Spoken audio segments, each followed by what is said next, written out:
What if the perfect fairy tale was built on a lie? Elodie thought she was marrying into royalty, an honorable prince, a grand palace, a crown on her head. But she never saw what was really waiting for her. Deep beneath the castle, hidden from the world, a dragon waits. This isn't the story of a helpless girl who needs saving. This is the story of how she fights back and survives. On the very first day of her wedding, Elodie, a young noblewoman, was mercilessly thrown into a pit by her own husband. Lucky for her, a brittle tree branch broke her fall, just enough to save her life. When Elodie came to, she cried out for help from the mouth of the cave, but no one answered.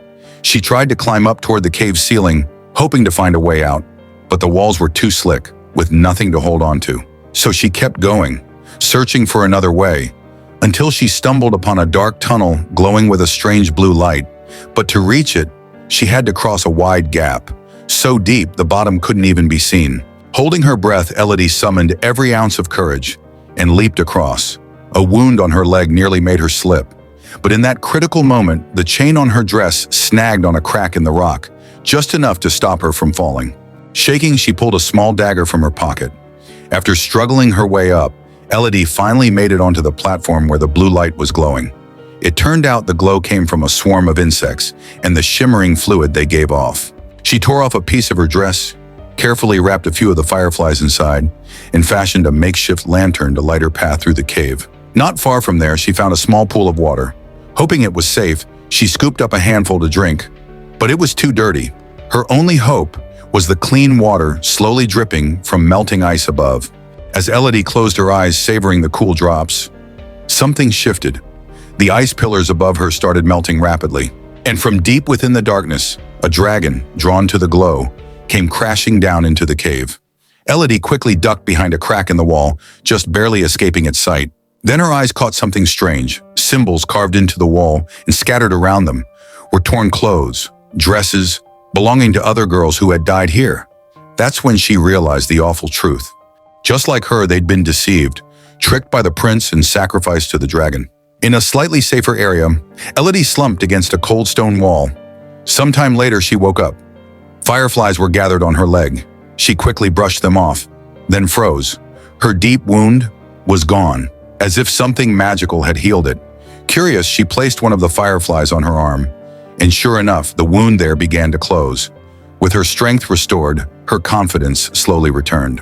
Using a rough map she found etched into the cave wall, Elodie figured, if she followed a certain direction, there might just be a way out. That could only mean one thing. Someone else had once made it this far and left behind a carved name as a clue. With renewed hope, Elodie slowly stepped into a tunnel she hadn't explored before, guided by the soft glow of the fireflies. Before long, she reached a spot lit by sunlight, a narrow opening in the cave, lined with glimmering crystals. She picked up a crown lying on the ground, then tore the hem of her skirt to wrap around her arms and legs and began to climb. Suddenly, a dark shadow passed overhead, followed by a deep, bone-chilling roar echoing through the cave. Sensing danger, the dragon appeared, mouth wide open, ready to strike. In that critical moment, Elodie quickly used the crown to hook herself onto the rocks, barely escaping the dragon's attack. But when she finally reached the end of the tunnel, she was met with crushing disappointment. The exit led to the edge of a steep cliff, with no way down. Her heart sank. A wave of despair crept in. And then, the sound of hooves. Hoping it was help, Elodie waved her arms and shouted at the top of her lungs. But before anyone could answer, the dragon soared toward her, forcing Elodie to retreat into a narrow corner of the cave. That's when she saw it, a skeleton. And in that moment, she understood. The woman who had drawn the map on the wall never made it out either. She had died right here in the same place. The dragon opened its mouth, ready to unleash a wave of fire. Elodie knew. This time, there was nowhere to run. But just before the flames came pouring out, a scream echoed in the distance, stopping the dragon mid-attack. Within seconds, it took off, flying toward the sound to investigate. The voice, it sounded familiar. It sounded like her father's. Elodie turned toward the call, her heart pounding. But in that moment, she slipped and fell, right back into the dragon's lair. There in front of her lay a crown. and the lifeless bodies of 3 baby dragons. And suddenly everything became clear. She finally understood why she was betrayed and what this was all really about. Years ago, the mother dragon had laid 3 eggs, but just before they could hatch, the king ordered a massacre. The baby dragons were killed before they ever saw the light of day. A piercing cry of grief echoed through the cave, and the mother dragon emerged, spewing fire, destroying everything in a rage that couldn't be stopped. No one could calm her fury. The king finally realized the nightmare he had created. He dropped to his knees, begging for forgiveness, willing to pay any price for mercy. But the mother dragon demanded something in return. As penance, the king was forced to offer 3 daughters, a sacrifice to balance the scales. From that moment on, every new king was required to give up 3 young women before taking the throne, a ritual to appease the spirits of her slain children. But what king would ever sacrifice his own blood? So they chose a crueler path, tricking innocent girls with promises of marriage, only to send them into the dragon's lair as offerings once the ceremony was over. And Elodie was one of those victims. Around that time, Elodie's father and his soldiers finally entered the dragon's lair. But against a creature that size, the soldiers didn't stand a chance. They were torn apart, one by one. Still, her father didn't back down. Gripped by fear but fueled by love, he drew his sword and charged in, willing to risk everything to save his daughter. From a distance, Elodie arrived, just in time to see it all unfold. The mother dragon sensed her presence and began using her father as bait. Though wounded, he kept warning Elodie to stay hidden. He knew this was a fight he wouldn't survive, but if it meant she lived, then it was worth it. Elodie watched as the dragon struck, piercing his chest and bringing him to his knees. Her scream echoed through the cave. Her scream instantly caught the mother dragon's attention, and the beast turned, searching for her. Elodie quickly hid behind a boulder, trembling, not knowing what to do. Suddenly, one of the soldiers made a loud noise while trying to escape, accidentally drawing the dragon's attention. Chaos broke out. The soldiers scattered in panic, luring the beast away from her lair. Elodie seized the moment, rushing to her father's side. Barely breathing, he handed her a rope, the only way out. He told her her stepmother and stepsister were waiting for her outside. Meanwhile, the dragon was on a rampage, hunting down the soldiers in fury. Elodie held the rope tightly and began to climb, but it didn't take long before the dragon realized her real target had changed. With a burst of rage, she tore through the remaining soldiers, then launched herself into the air, racing after Elodie.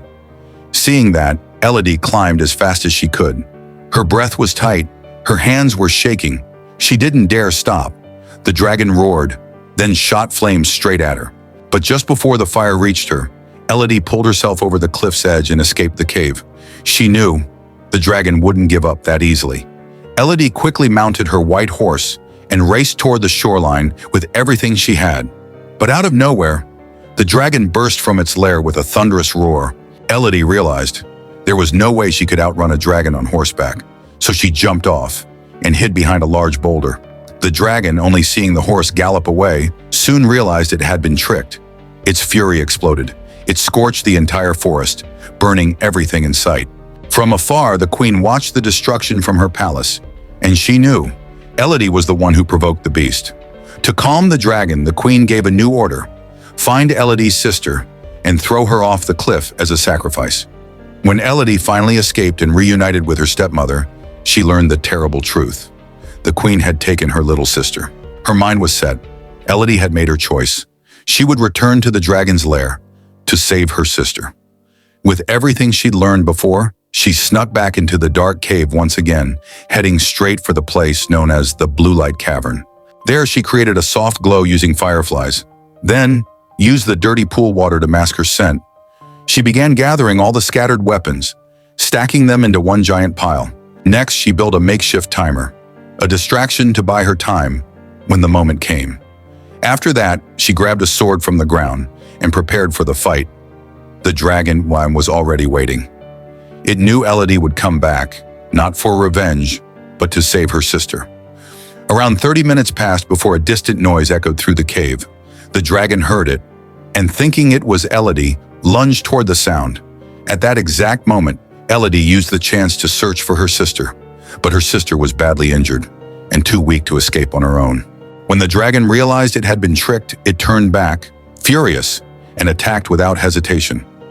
Elodie told her sister to hide as she stood her ground, ready to face the dragon alone. She began to speak, uncovering the truth behind the lies, the false promises made by the royal family, the sacrifices never fulfilled, and how innocent girls had been deceived through fake marriages, just to be thrown away. But even after hearing everything, the dragon didn't believe her. With no other choice, Elodie raised her sword, ready to fight. Before she could strike, a wave of fire engulfed her. The flames sent her flying into a nearby lake, but with sheer will, she pulled herself back onto the shore. Just as she reached for her sword, the dragon charged again. Bleeding and in pain, Elodie quickly pulled a dagger from her chest and countered, blinding one of the dragon's eyes. Then grabbing her sword once more, Elodie declared she wasn't of royal blood, but the dragon didn't believe her. It could still smell the scent of royalty on her skin. Cornered, Elodie drove her sword deep into the dragon's palm just to break free. Knowing the beast was growing more furious by the second, she led it toward a massive stone wall. And just as the dragon let out another burst of fire, Elodie dove out of the way. The flames hit the rock and ricocheted back onto the dragon's body. Its roar echoed through the cavern before it finally collapsed to the ground. Elodie stepped forward and finally revealed the truth behind the fake marriage ritual. Every time a prince got married, his blood was deliberately spilled, allowed to flow into the bride's body, a cruel trick used by the royal family to deceive the dragon. For centuries, though she had the chance to end it all, Elodie chose not to, because she realized she and the dragon had both been victims all along, and now they shared a purpose, to bring down the royal family's lies. Elodie then entered the pool and used the glow of fireflies to help heal the dragon's wounds. After that, she returned to the palace, alone. Inside the grand hall, the prince stood tall, still performing the false wedding ritual, still fooling yet another innocent girl. Elodie walked calmly toward the stage, broke the spell, and freed the bride from the ceremony. She warned everyone there, giving them one last chance and a run. But the queen stood proudly in the crowd, unshaken, confident in her power and protection. Suddenly, from above the palace, the dragon appeared, wings stretched wide across the sky. As Elodie turned and walked away, flames engulfed the castle behind her. The kingdom crumbled, a symbol of the lies falling with it. She never looked back, and from high above, it was no longer her father, but the dragon who now watched over her.